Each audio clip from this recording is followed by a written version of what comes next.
Professor Geraldo, tudo bem? Tudo bem? Boa tarde, boa noite agora. Muito Boa obrigado noite. pelo convite. Nós que agradecemos da Comissão de Direito Penal, o senhor dispor do seu tempo aqui para debatermos esse tema importantíssimo da advocacia, né, que é o dever de confidencialidade. É uma alegria para mim, um prazer muito grande.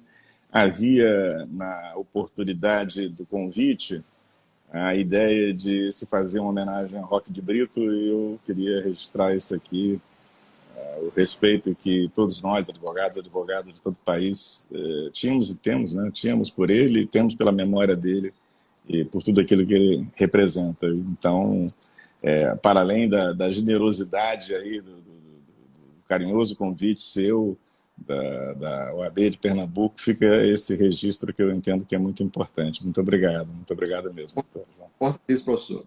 Ele foi um professor de muitos aqui, foi meu professor, professor de muitos aqui que nos assistirão, deixou um legado gigantesco de que ainda muitos se falará sobre ele ao longo desse Isso, período, não é? Ao sem longo desse... dúvida alguma, sem Mas dúvida alguma. professor Geraldo Prado, antes de cordialmente saudá-lo também, novamente, gostaria de agradecer a todos os presentes, sobretudo os da Comissão de Direito Penal, a ESA, da OAB de Pernambuco, que é o braço acadêmico e que nos auxilia nessas lives, na divulgação, na programação dos eventos, na construção desses cards, enfim, toda a sistemática que nós aqui abordaremos nessa noite de sexta-feira, né? Nessa noite de sexta-feira. Mas, professor Geraldo Prado, eu gostaria de ler seu currículo, mas, dada a sua humildade, que é tão proporcional quanto a extensão do seu currículo, e aí o senhor me pediu apenas para que dissesse que seria professor da Universidade Federal do Estado do Rio de Janeiro e advogado criminal. Isso já é muito, né? É muito, é motivo de orgulho, de muita honra. Motivo Professor de da orgulho. UFRJ e advogado criminal, motivo de imensa honra. Tem longos trabalhos acadêmicos, livros, pareceres, enfim, nos honra de sobremaneira recebê-lo aqui nessa noite. Mas o tema é de suma importância, sobretudo para a advocacia criminal, que é o dever de confidencialidade. Nesse momento de exceção que nós vivemos, esta é mais uma exceção, né? É mais uma exceção. Está havendo um movimento aí grande de criminalização da advocacia. Vemos operações recentes em escritórios da advocacia. O dever de cautela e as obrigações elas não existem pelo Estatuto da Ordem. Isso gera uma instabilidade, gera o dever de informar, não de delatar os clientes ou eventualmente transações atípicas, mas dada a contemporaneidade, e esse tema foi sugerido pelo senhor há muito tempo, e hoje é extremamente contemporâneo, extremamente atual, e seria capa de jornal, digamos assim. Deixo as palavras para suas cordiais iniciais saudações também a todos aqui presentes. Fica esse registro de agradecimento a esse público tão carinhoso, tão fiel que acompanha as lives, também uma mensagem de carinho a todo mundo que tem trabalhado nesse contexto do isolamento social, do controle de circulação de pessoas para evitar a expansão da pandemia e para nos ajudar a passar pelas dificuldades que as circunstâncias estão impondo. Fica também esse registro de um agradecimento público. São tantos, né? Médicos, enfermeiros, pessoal da limpeza urbana, produção de alimentos, difusão dos alimentos. Tanta gente aí que se expõe a um risco maior para que boa parte da população possa gozar de alguma segurança, reduzindo os danos inevitáveis de uma situação de pandemia. Fica esse meu agradecimento público, além do agradecimento a todos que nos acompanham, todos que nos acompanham. E eu concordo contigo, não combinamos nada, não combinamos nada com o juiz Bretas, ele decretou lá as medidas dele essa semana, porque entendeu que havia de decretar, então não foi porque marcamos a live para hoje. Hoje lá ele tem uma live lá da OAB de Pernambuco, então eu vou tornar o assunto atual. Mas é uma coincidência, né? Que é uma coincidência que que seja o tema da semana com todas as suas repercussões. Se você me permitir, eu queria começar a ler um texto aqui. Eu vou abrir, faço a introdução só com a leitura desse texto e lhe devolvo a palavra. Eu vi que meu queridíssimo sócio aí, grande amigo, advogado, grande jurista no campo da epistemologia aplicada às provas, está acompanhando o Caio Badaró, a pessoa do Caio Badaró. Eu cumprimento todos os demais advogados, defensores, advogadas, defensoras, juízes, integrantes do Ministério Público, estudantes, estudiosos, interessados em geral. Russell Peirce. É porque esse é um texto que, nos últimos tempos, nos últimos 2 anos, eu fui convidado a emitir parecer em vários casos envolvendo advogados e advogadas e a tentativa de se violar esse dever de confidencialidade de maneiras diversas. É uma coincidência. E essas pessoas buscaram em mim alguma opinião, um conforto, e eu sempre inicio, sempre que posso, inicio com esse texto aqui, do Peirce. O segredo profissional do advogado é a mais antiga das proteções para comunicações confidenciais conhecidas da Common Law. E ele faz uma referência ao importante jurista da Common Law, que é Wigmore. Sua finalidade é incentivar a comunicação plena e franca entre advogados e seus clientes e, assim, promover interesses públicos mais amplos na observância da lei e da administração da justiça.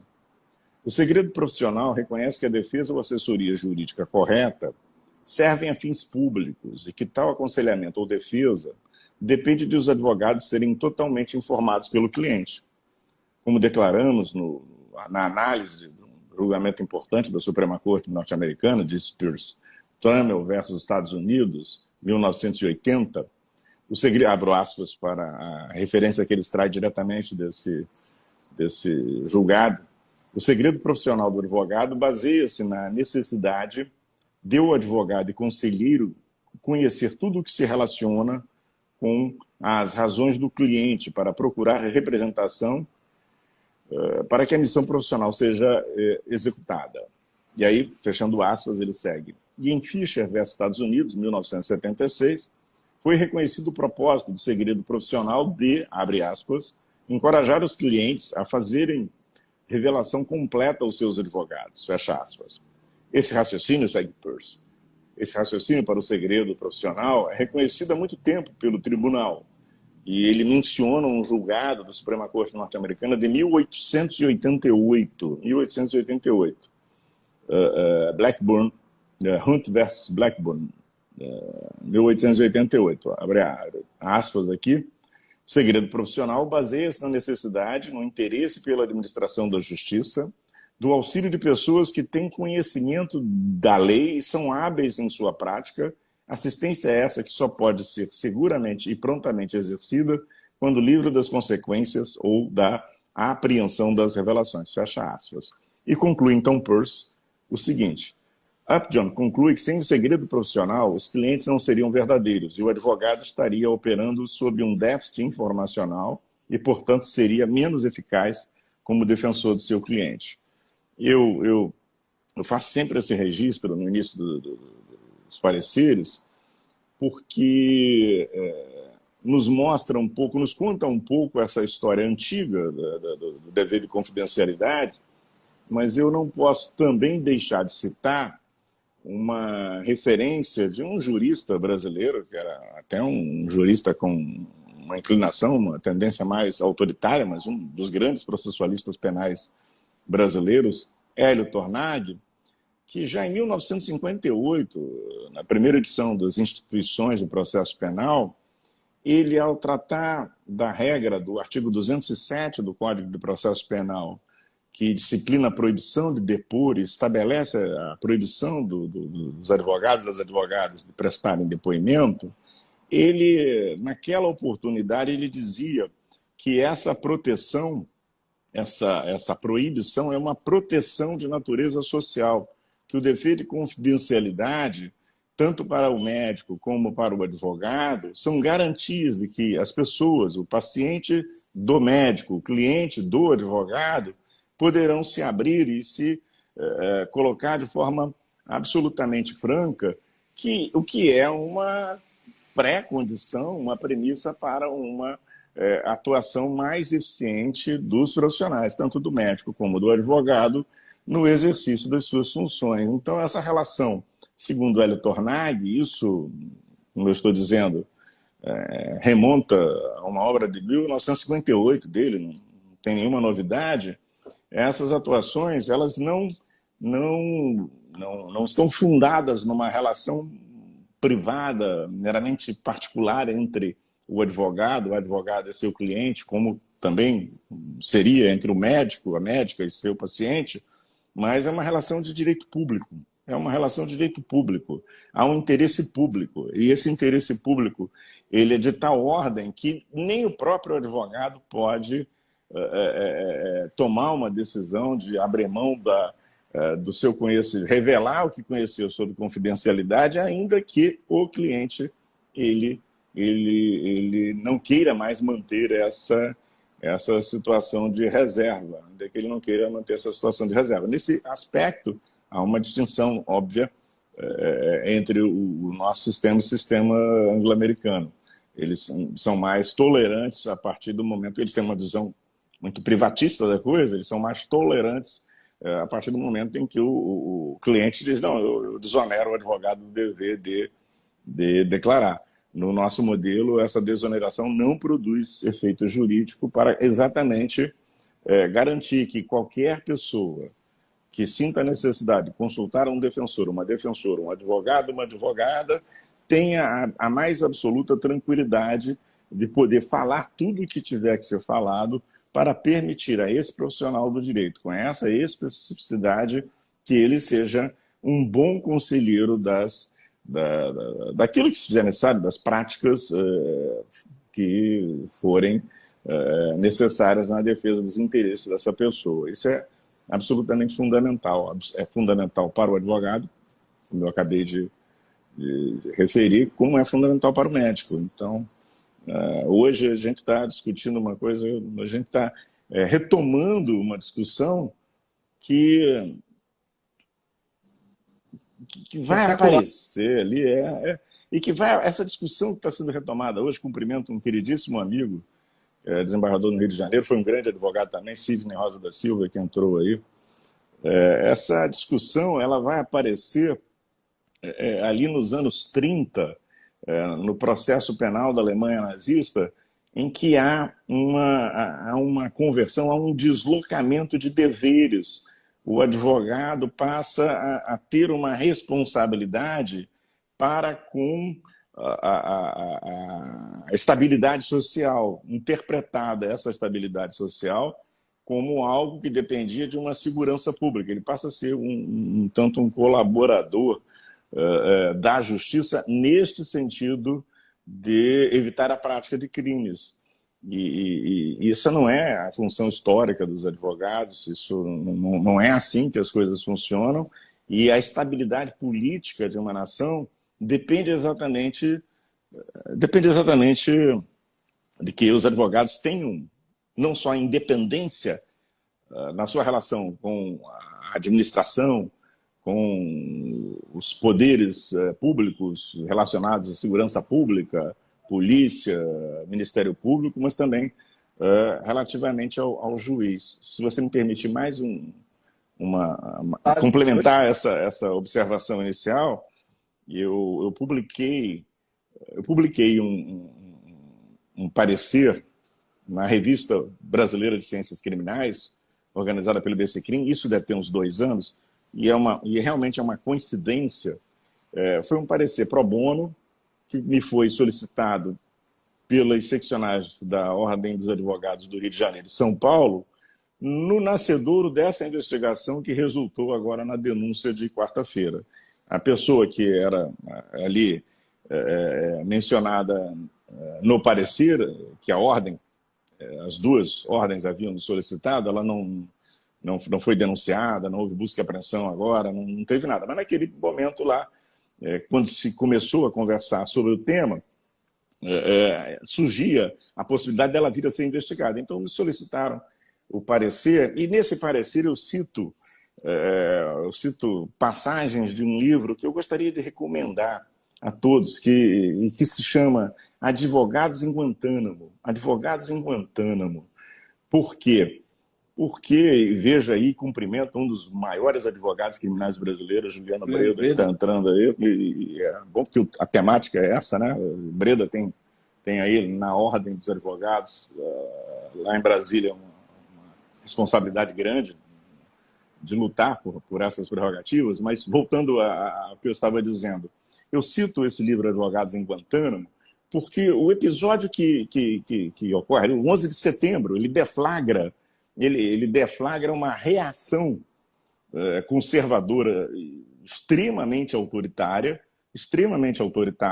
que restringe de forma brutal os direitos das pessoas.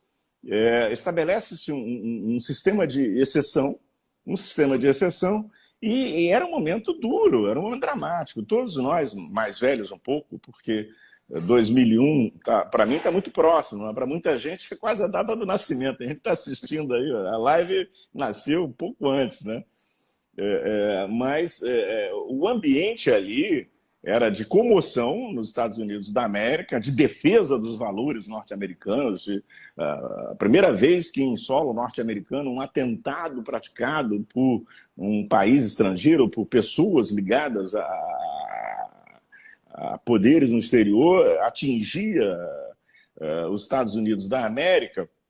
E há essa reação no sentido de aceitar, abrir mão de liberdade em troca de uma sensação de maior segurança. Com isso, Guantánamo é reativada e vários advogados se unem e, acompanhando os absurdos, as violações sistemáticas, intensas e muito duras de direitos das pessoas que estavam sendo levadas para Guantánamo, eles resolvem atuar. Eles efetivamente resolvem atuar. Eles resolvem atuar e vão reclamar aos tribunais norte-americanos o direito daquelas pessoas de serem julgadas conforme regras reconhecidas em tratados internacionais, direito ao devido processo legal, conhecimento da acusação, definição do juiz natural, de não serem torturadas, uma gama enorme de direitos, vão reclamar. E é uma luta contra a opinião pública. O advogado aí se coloca como sendo um indivíduo antipático àquelas pessoas, afinal, hipoteticamente, ele estaria defendendo quem tinha sido responsável pelos atentados às Torres Gêmeas, ao Pentágono, a derrubada do avião, e etc. Então, eles norte-americanos, eles e elas, advogados e advogadas, vale muito a pena ler esse livro, Advogados em Guantánamo, estavam numa posição de enorme antipatia contra uma ordem jurídica de exceção que entra em vigor logo na sequência do atentado, um conjunto de normativas jurídicas que restringiam direitos de norte-americanos, de estrangeiros ali, e é uma luta que, como quem é advogado, quem é advogada, quem é defensor, quem é defensora, conhece bem. É uma luta que, quando se começa a batalha, quem está de fora pensa, é uma luta perdida. É uma luta perdida. O advogado não vai ganhar, a advogada não vai ganhar. O cenário é aquele. E quem tem experiência na advocacia, quem tem experiência no exercício da defensoria pública, e mesmo os magistrados mais antigos, sabem que as coisas vão mudando com o tempo, elas vão ganhando, vão entrando em perspectiva. E eles conseguiram extraordinárias vitórias que estão ali. Então, eu cito passagens desse episódio nos vários pareceres, mas especificamente nesse, que guarda uma relação com o episódio da quarta-feira, né, de anteontem, né, tem 2 dias isso, e lembro um outro mito, a respeito do qual também este ano, em fevereiro, foi lançado um livro na Espanha, de um filósofo teórico do direito na Espanha. Daqui atrás, depois eu pego, que conta um pouquinho a história dos juízes. Juízes em Berlim, né? Que é aquela história, juízes em Berlim. E eu digo, para que haja juízes em Berlim, era necessário que houvesse advogados em Berlim. Os juízes de Berlim não existiriam, não faria sentido sem os advogados. Então, esse contexto de função social, de defesa de uma série de prerrogativas que incluem um dever de confidencialidade, a tutela dos interesses de quem está ali representado, isso tem uma natureza pública pela história da organização do sistema de justiça moderno e contemporâneo do século XIX para cá.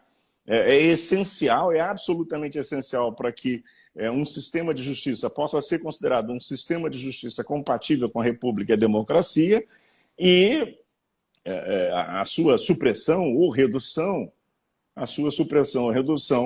são, por sua vez, compatíveis com modelos políticos autoritários. Então, eu inicio a fala, um início longo, né? Falei muito, peço desculpas, mas eu inicio fazendo essa referência. Se me permite, só um segundo, que ele está à mão aqui. Essa reflexão histórica é super importante, professor. Exato. Esse livro que eu mencionei, eu tenho Advogados em Guantánamo, e eu mencionei o outro que é do José Esteve Pardo, Há juízes em Berlim, há juízes em Berlim, um conto sobre o controle judicial do poder.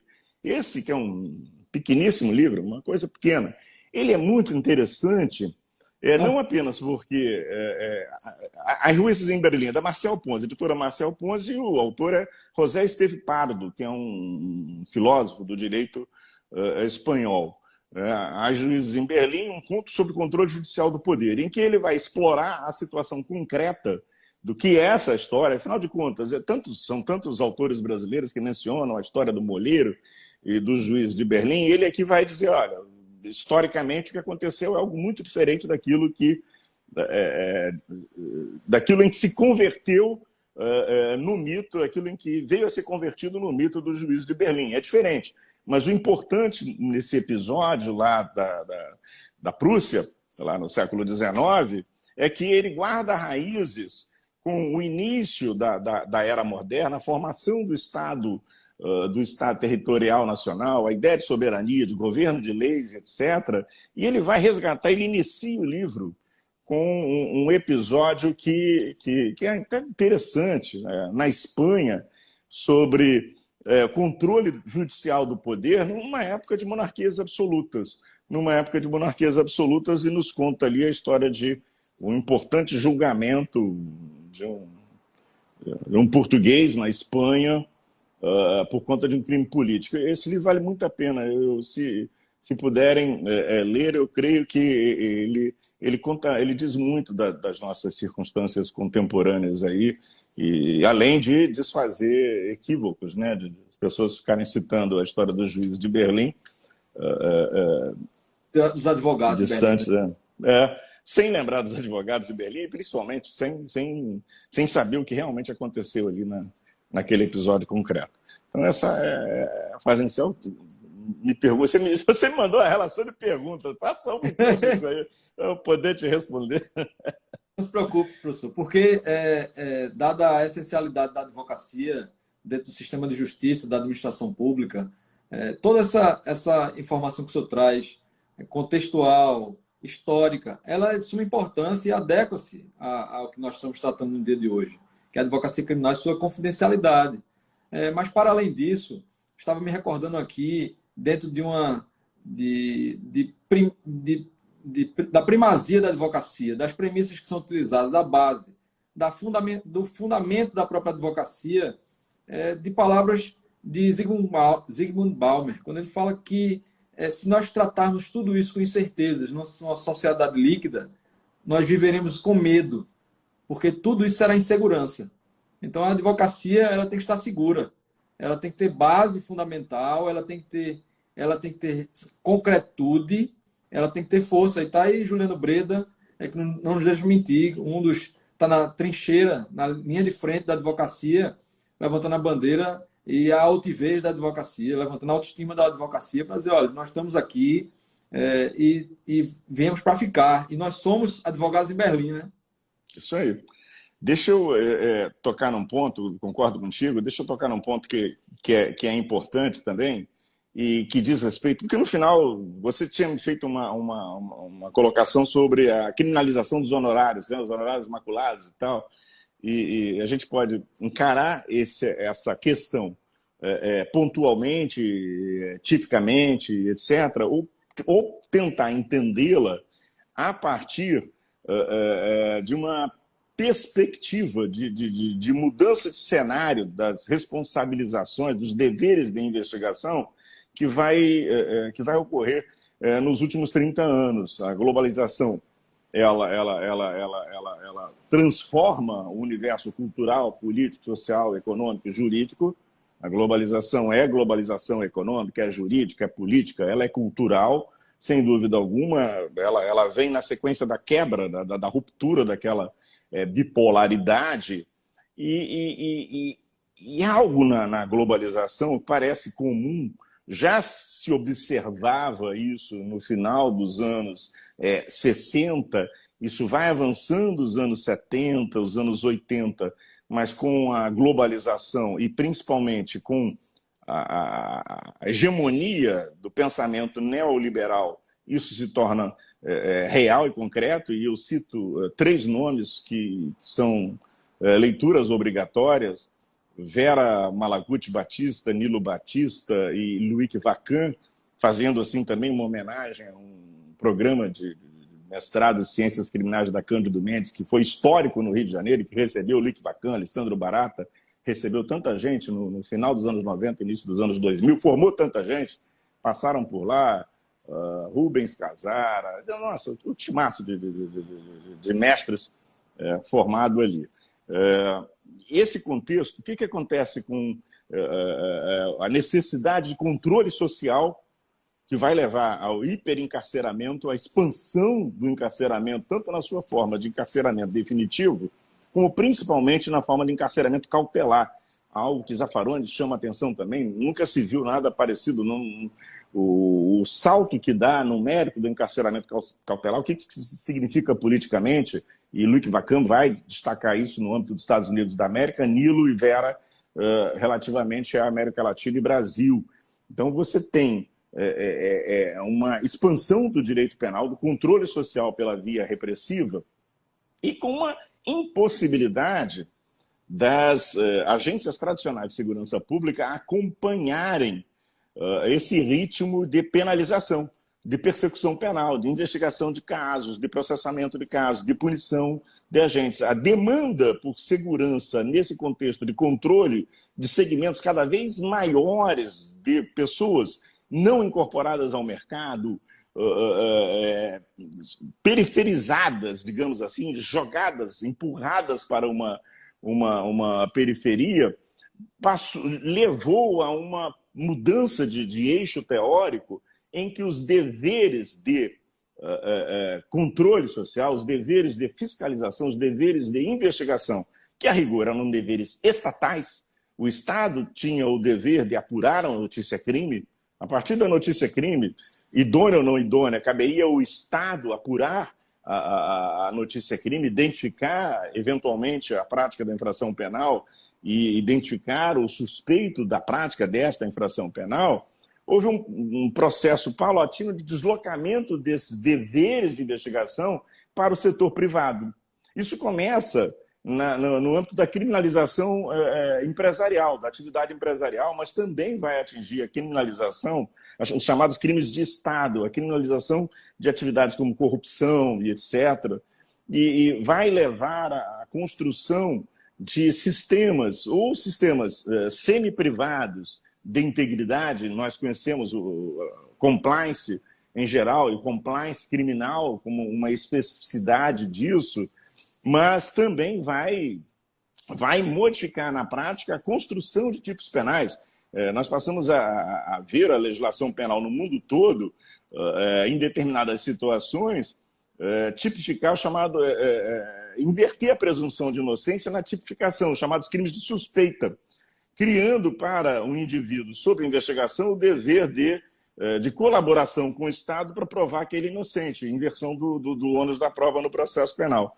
Esse processo todo, esse processo histórico todo, colocamos assim, ele leva nesse salto que se dá de um dever de investigação, que é próprio do Estado, artigo 5º do Código de Processo Penal, a autoridade policial deve instaurar inquérito policial se tem notícia da prática de um crime, que é ação penal pública incondicionada, é um princípio de obrigatoriedade da investigação criminal. Então tem um dever de investigação de órgão do Estado toda vez que há notícia de um crime aí, se ela for uma notícia, não for leviana, ali tem que dar margem a isso. Aí você joga isso para o privado. Os mecanismos de compliance, programas de integridade, uma série de outros vetores transferem os deveres de vigilância para o Estado. Esse processo de transferência dos deveres de vigilância para o Estado que está na base das obrigações de comunicação de atividades suspeitas. Então, os bancos são instituições pelas quais circulam todos os ativos de origem lícita e os ativos de origem ilícita.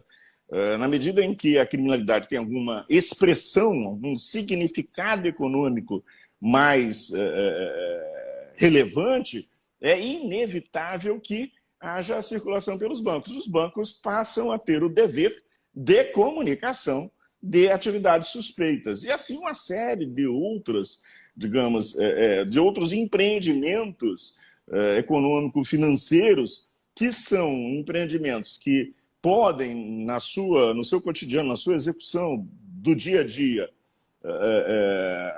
receber elementos ativos, bens de origem criminosa, passam a ter também esse dever. É interessante a transferência do dever de investigação, do dever de apuração das infrações penais do Estado para o privado. É interessante porque o Estado reconhece a sua incapacidade de investigar todas as infrações penais. Ele não tem como fazer isso. Também é interessante porque, com o desenvolvimento extraordinário, a verdadeira revolução das tecnologias de comunicação e informação do final dos anos 80 para cá, também é muito difícil investigar, não apenas pela quantidade, pelo volume de infrações penais, e é óbvio que a expansão da criminalização, o criminalizar qualquer comportamento, cria uma sobrecarga no sistema, né? O sistema fica ali balançado, a gente chama ali, o sistema para por excesso de demanda, né? Cria uma sobrecarga, mas também a gente passa a ter, hoje nós temos uma economia digital, nós temos as criptomoedas, os criptoativos, nós temos um mundo digital que é o cotidiano da nossa vida, mas dificulta bastante as atividades de investigação que as polícias no mundo todo têm de desenvolver, que o Ministério Público no mundo todo tem de desenvolver. Então, essa transferência do dever de investigação do público para o privado, ela vai obedecer a diversos fatores. Ela é causada por muitos fatores diferentes, mas que todos vão concorrer para isso, vão concorrer para fazer com que os bancos sejam vigilantes da lavagem de ativos de origem ilícita, vendedores de joias, de carros, notários, etc. Então, a gente tem isso. Aí vem o problema com a advocacia. Porque essa transferência do dever de investigação, quando ela se transforma numa prática, e nós estamos vendo, vamos ignorar todas as violações que eventualmente a Lava Jato possa ter praticado. Setores do Ministério Público, da magistratura, da polícia, no âmbito da Lava Jato, possam ter praticado. Vamos, por hipótese, estabelecer que essas investigações, todas elas obedeceram ao figurino legal constitucional. É uma hipótese.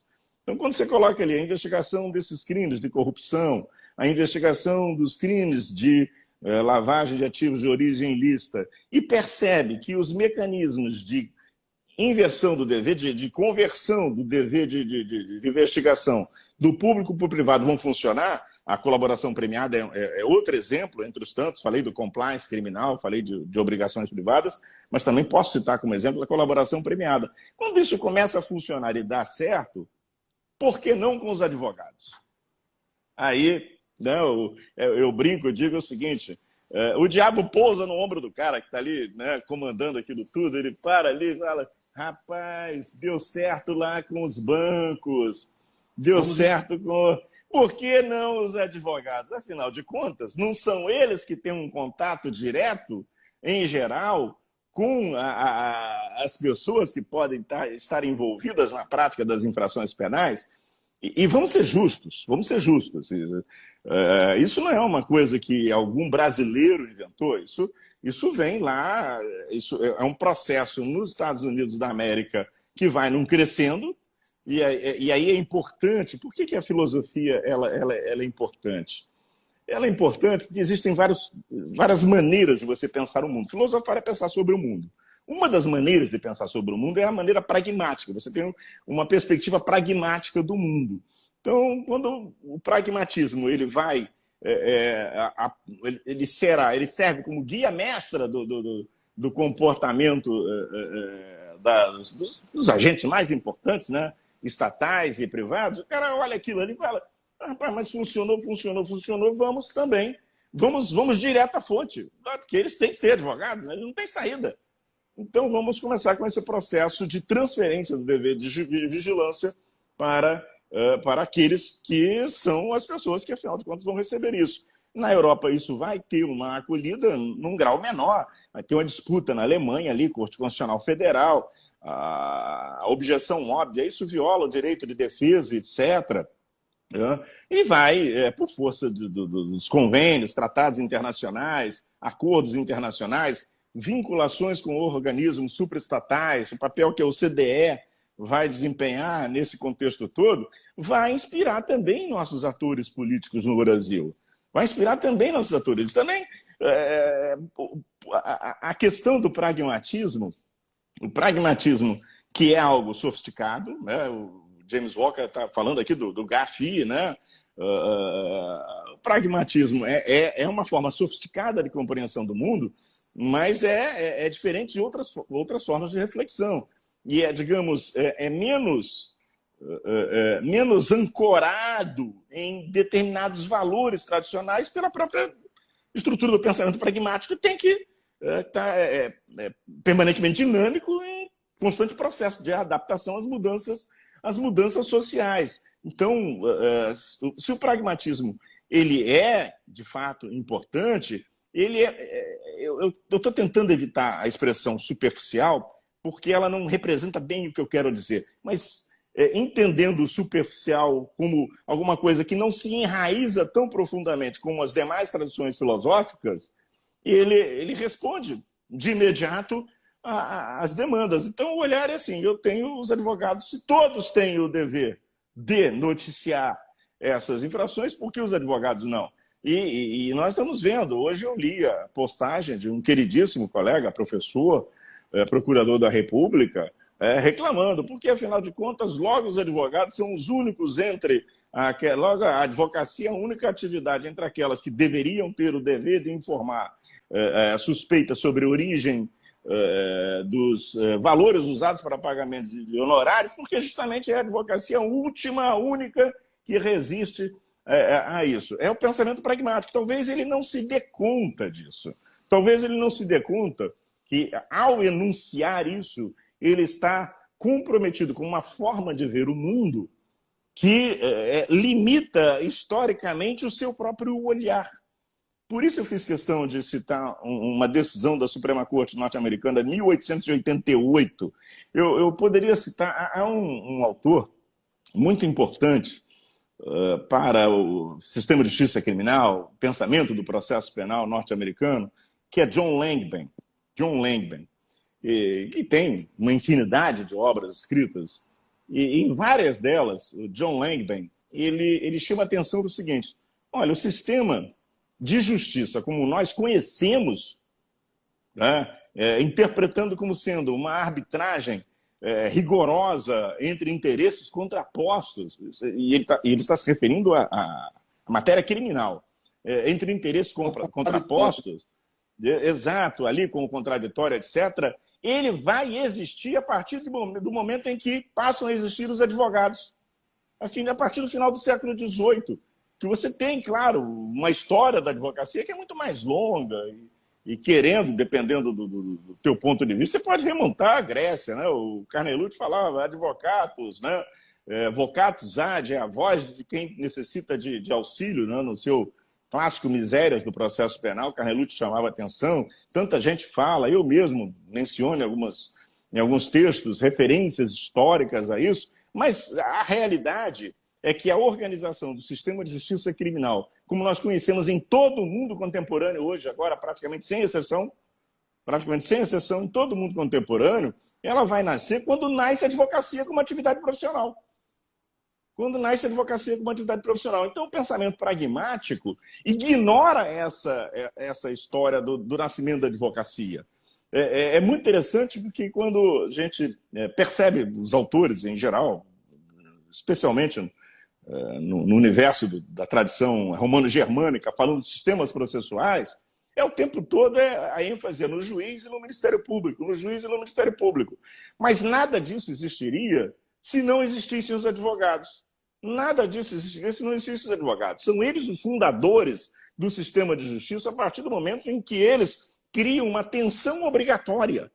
A tensão que nasce a partir do direito da exigência, da indispensabilidade, da fundamentabilidade do direito de defesa é essencial para que haja uma estrutura, como você mencionou agora, dialética do processo penal. Então, o John Langman, com razão, há uma controvérsia lá nos Estados Unidos, eu estou com ele, eu o acompanho, não sei se eu sou mais velhinho um pouco e tal, os mais novos, eles não, mas tem que levar em consideração os fatores? Tem que levar. Mas se os advogados não tivessem se instituído ali, a partir, principalmente do início do século XIX, nós não teríamos no mundo todo a realidade que nós temos. Eu brinquei aqui a história do juiz em Berlim, que precede, né, advogados em Berlim também, de meados do século XIX. Então, o pensamento pragmático ele não consegue buscar essa raiz e ele não consegue perceber o que um autor de índole autoritária, como é o caso do Hélio Tornag, em 1958 já havia notado. Havia dito, olha, a advocacia é uma função social. Eu preciso, é necessário, é indispensável. Isso vai estar no acórdão da Corte Constitucional Federal Alemã, lá na discussão da criminalização dos honorários, do dever do advogado de revelar alguma coisa. É necessário que não exista esse dever, que o único dever que o advogado deve ter, o defensor deve ter, advogado, a defensora, obviamente, de revelar um crime que o cliente diz que vai praticar. O advogado não pode compactuar com isso. Eu vou lá, vou matar fulano de tal. Isso não está na esfera da confidencialidade. Isso não está na esfera da confiabilidade. Né? Produção com participação. O que ainda que não seja participação, há um livro, eu sou muito chato. Semana passada, um almoço aqui em casa, estávamos conversando e tal. A minha família diz, você não conversa, você fica dizendo aí, lê o livro e tal. Eles me chamam a atenção, eles são muito duros comigo, eles gostam muito de mim, mas são muito duros. Então não, o que você pensa? Não, lê o livro e tal. Então eu sou um chato, o público deve estar, né, odiando perder esse tempo aí na live. Lá ainda bem que tem o Dr. João Vieira, porque o Dr. Geraldo é um chato, fica falando dos livros e tal. Mas há um livro que rapaz, deixa eu recuperar aqui. Lembrei. Há um livro que é fundamental sobre essa questão da ação neutra, da cumplicidade ou participação do advogado na conduta criminal do cliente, que tem que ser lido, que é do Raul Servini, está publicado pela editora RT, está traduzido para o Brasil, e que vai discutir isso, vai dizer, olha, aqui eu tenho cumplicidade, aqui eu não tenho cumplicidade, mesmo que a opinião do advogado ela possa, eventualmente, deixar o seu cliente numa condição de optar por uma ação que é ilícita. Se ele vai tomar ou não ação, a gente tem que lembrar as regras mais elementares do direito penal. Tem que relembrar que ainda né? Não sei, né? Eu tenho medo de estar falando bobagem perto da nova da penalística contemporânea, mas a cogitação ainda não é punível, né? Eu não Exato. deveria, eu tenho tanto medo. A cogitação não é punível. Aí o cara está lá em Brasília, acorda e fala, temos que punir a cogitação. Né? Mas, não, aqui o risco é enorme, né? A gente falar umas coisas. Mas a cogitação não é punível. Então, esse livro do Servini é muito importante. A hiperinflação da teoria do domínio do fato, chegando a uma cadeia inesgotável. Não, inesgotável, não. O sujeito. Isso é triste, isso é muito triste, porque também revela algo porque nós somos também responsáveis. Porque no Brasil se difundiu uma ideia de que o processualista penal ele não necessita ser penalista. E isso no resto do mundo é inconcebível. É inconcebível. É inconcebível. Se eu vou falar em prova, eu vou falar em prova de alguma coisa, de uma infração penal. E de uma infração penal atribuível, imputável a um sujeito a título de dolo ou culpa e de acordo com certos marcos, com certos critérios. Qual a contribuição subjetiva do indivíduo? Para além da imputação objetiva, qual a contribuição subjetiva do indivíduo ali? Então, esse livro do Servini é muito interessante sobre ações neutras para distinguir o que é que o advogado, que orientação o advogado pode dar que não é contribuição para a prática da infração penal, tá? Que contribuição, que orientação que ele pode dar, ou que ação que ele pode praticar, e aí eu falo mais, e o Servini também concorda ali, nós concordamos, nosso posicionamento concorda, que tipos de ações são praticadas que são infrações penais. O advogado não pode lavar dinheiro para o cliente. Então, a gente tem que ter um enorme cuidado com essas situações, porque muitas vezes o que o Ministério Público está investigando é um processo de lavagem de dinheiro via escritório de advocacia. E nesse aspecto, o escritório de advocacia não goza da imunidade como nenhuma outra atividade goza. Então, há uma diferença muito grande em, olha, eu vou te pagar formalmente a título de honorários R$100 mil, e você me devolve desses 100 mil, 50 mil reais. É uma coisa muito séria isso. Então, são diferenças, exato. Né? São absolutamente diferentes. Agora, eu vou lhe pagar 100 mil reais pelo trabalho, estão aqui os 100 mil reais. Agora, eu não posso, até para permitir o exercício do direito de defesa, eu não posso constranger o indivíduo a dizer qual é a origem dos seus 100 mil reais. Então, são dois comportamentos completamente diferentes.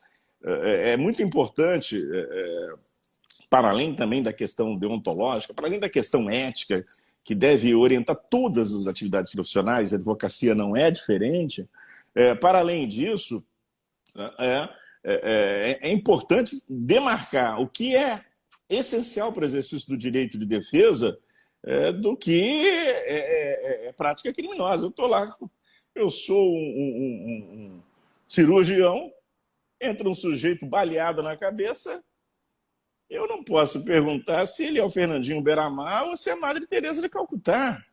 Isso não interessa. Eu tenho que operar o sujeito e, se eu tiver condições, salvar a vida dele. Salvar a vida dele. Então, o pensamento pragmático, ele tem suas virtudes, ele é importante, orienta a filosofia, o pragmatismo como filosofia. Eu tenho um texto antigo não, sei lá, uns 7 anos, 6 anos, em que eu trato de novas tecnologias e processo penal, e eu me refiro ao pragmatismo. Se der daqui a pouquinho, faltam poucos minutos, eu menciono também um autor norte-americano que eu acho importante.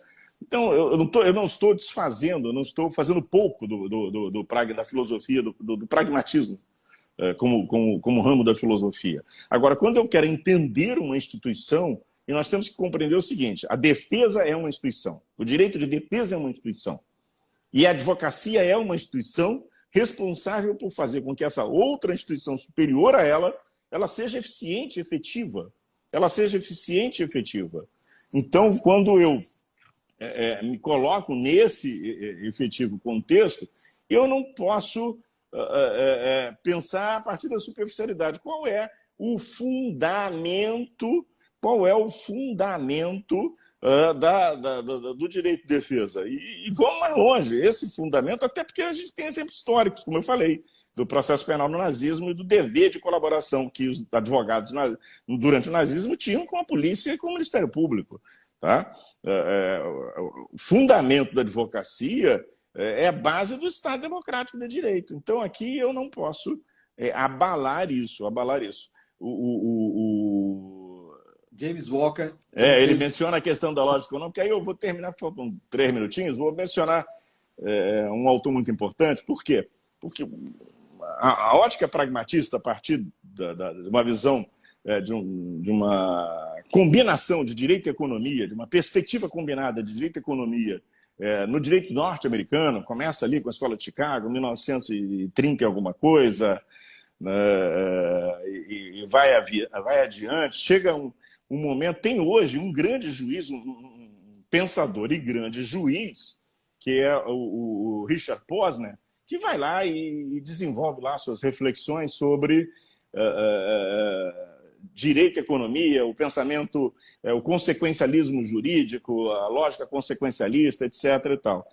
E tá lá, Chicago tem lá tem seu fã-clube, digamos assim. E tem um autor da escola de Syracuse, em Nova York, que é o Paul Malloy. E o Paul Malloy vira e desenvolve um raciocínio diferente. Fala, olha, você me desculpa,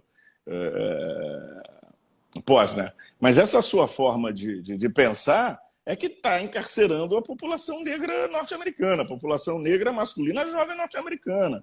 E ninguém, em sã consciência, vai dizer que um grupo social tem uma característica relativamente a todos os demais grupos sociais de ser esse próprio grupo social um fator criminógeno. Isso seria uma estupidez, isso é coisa mesmo do nazismo, não dá. O resultado prático do que você está propondo nos leva a uma situação racista, dito com todas as formas.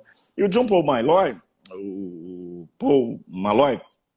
ele tem um outro nome no meio disso aí, agora me fugiu, ele diz, olha, vamos pensar a economia a partir de uma perspectiva diferente. A gente tem no Brasil muita gente que trabalha, vou citar o Gonzaga Beluso, mas tem uma professora também de Santa Catarina, depois eu passo os trabalhos dela para você, é muito crítica do Posner, aí você divulga aí para o pessoal. O nome dela me fugiu agora, que é excelente professora, mas genial, absolutamente genial, professora lá de Santa Catarina. Eles falam, olha, a economia também é sentido, a economia também é contexto. A economia não é uma ciência, a economia é um conjunto de saberes ali, de reflexão teórica sobre as trocas, a circulação de bens, a acumulação de riquezas, mas que não é exatamente uma ciência. Então, fatores psicológicos entram em jogo. E isso, quando eu transfiro o pensamento econômico para o direito, esses fatores também vão. O Paul Malloy, ele vai... premiado, plea bargaining. Ele vai dizer que ele vai para Pequim, isso tem uns 15 anos aproximadamente, ele vai para Pequim e vai fazer um experimento, o famoso experimento lá do dilema lá do prisioneiro, né? Vai aplicar o dilema do prisioneiro lá, que é a pepita de ouro do povo aí, da direito à economia, que vai dizer, olha, aqui, olha só, e o Deltan, ele gosta muito de usar, olha só como a gente consegue bons resultados aqui quando a gente faz esse jogo. O Moro também, ele gosta de citar aí o dilema do prisioneiro. Aí ele vai para lá, quando chega, aplica lá na Universidade de Pequim, com os professores chineses, e o resultado é o oposto àquele que é obtido nos Estados Unidos da América. John Paul Malloy. Aí ele vai e indaga dos colegas chineses, professores, né? Como é que é isso? Aí eles falam, porque aqui o chinês comum não confia na polícia. O cara não confia na polícia, então ele não vai fazer acordo com ninguém. Pode, o outro lá vai te delatar, hein? O outro lá vai te delatar. Ele vai ligar lá, tocar adiante, dane-se. Então, se aquilo, eu não acredito em você, eu não confio no que você me diz. E isso vai mostrar que não existem verdades absolutas nesse campo. O que eu quero sinalizar para encerrar mesmo, senão eu vou sair do ar aqui, né? para Fale. destacar, o Instagram ele vai nos tirar do ar em 1 minuto. Então, eu Então, só quero me agradeço despedir. bastante Exato. e esse tempo aí para o senhor finalizar seu raciocínio, que foi Isso. excelente até então. Obrigado. Eu quero destacar isso. A defesa das prerrogativas da advocacia é a defesa do Estado de Direito. E não dá para negociar com o Estado de Direito, porque ele é inegociável. Qualquer coisa menos do que o Estado de Direito não é Estado de Direito, né? Então, Estado exatamente, Estado de exceção. A gente vai por aí. Meus cumprimentos a todos, tanta gente, tantas professoras passaram aí, tantas advogados queridos, procuradores da República também. Meu agradecimento pela enorme paciência de aguentar um velho chato. O senhor não tem noção, mas está legado. Calorosa aqui no Rio, de muito calor, mas calorosa pela alegria. E fica aí nossa mensagem para o Roque Brito aí. Né? Eu sou um ateu não praticante, então nas coisas boas eu acho que existe um outro mundo, que ele esteja bem.